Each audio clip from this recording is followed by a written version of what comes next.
Ena soga yo pinya sineo, nya gwale keni ya gari ugwa gwale oji. Esogo ya te koko no kwa, ni ya kya kweye kuwa. Na meguzo ya ezebe ina uzotona, esoga fe. Iye gogo mangere, iga gwalu poku, ya ya kuye. Ye iga gwala butete na kya fitieji. Ogwe mnamo kwa ya gena, aye na bete ne nupa mwiboga yekwa. Awaga teti sabuni ya mure, agi kuya wano pila. Adega mana teti sa, aye jebi uja uye. No siara si upama mano kebuye. Oya muwe na dambarakwa, no kuji. Adegi yate, satete, omama isati biasa. No siara si majogo, ogomai. Oya gogo yoto. Yes. Listen and listen very well.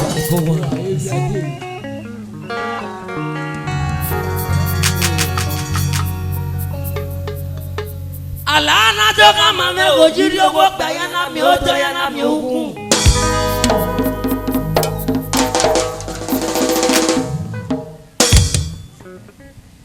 Iyagi mi ota mi ogun na igo me bo gba na je ya boss yo to yi. Iye jogo. Adagi pe o ga bo yana toka wo kan bi bae.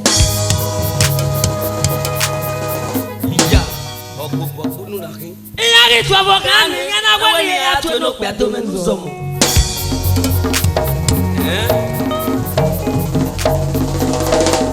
Iyagi se va no pe afia ke na don e kankan. Abo fo amesia. E po pe averia tu ki ologo na do kama me.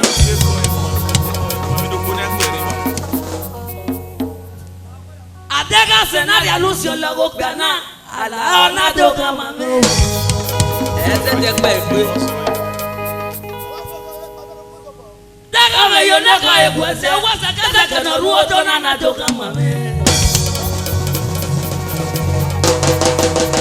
Emi ko egbe yeye. Egbe.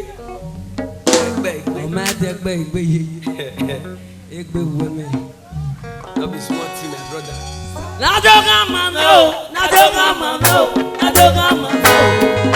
Allah, nadoga mamo. Iriato. Allah, unupo mamo. Every year na yo bakuya. Agi atala iriato. Ogboko na ya kwija wa se kwijale. Ebi na sunu wa se fwe. Alabe sunu masoko. Amwe Allah na do kama. Wai kama ya na yo bakuya. Akeda Nigeria to. Eje na ho pupoko na ya kwija la se kwija ko. Ebi na sunu wa se fwe. Alabe sunu masoko.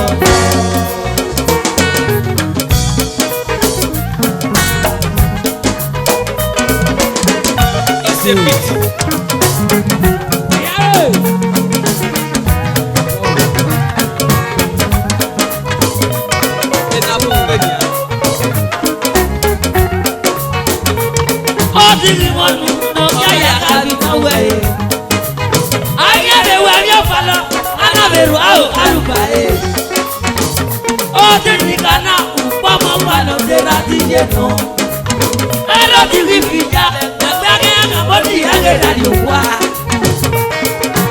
Guajele amega kuzo galogo nato. Amega kuzo galogo nato. Yeto. Ojwa. Anyone ogo me. Ikabe no tapa diario. Wa no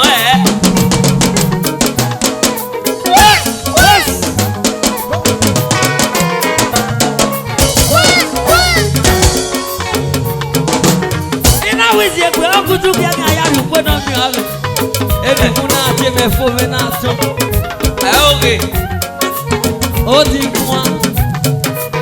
Ibi akọ ni we pe ni aye we abelu aobai abelu na mwewa waka mabania bele kwega ya kaboti ageda yowa oja adabeo o tiki monu no ya kabi no way ayele wa yo bala anabelu aobai o tiki kana como panu adera diye tiki bija bebe ya kaboti ageda yowa wajere kamera kuzo kalogonato amega kuzo ologonato iliato wamo yo ala na tota afu ori anayo wase agabero iliato asopolo gubato ogogo na ya kiya wala se kiya Benin France kiya wala se kiya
Ovbiagegijesu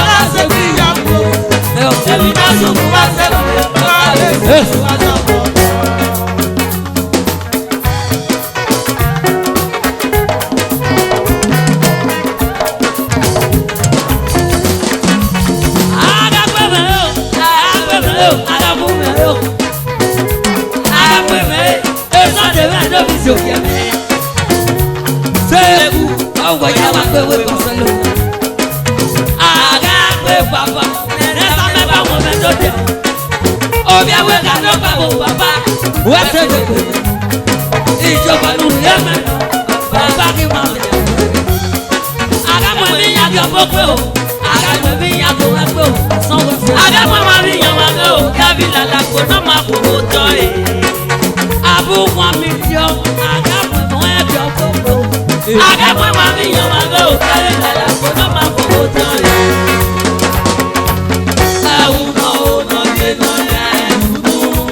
Ogo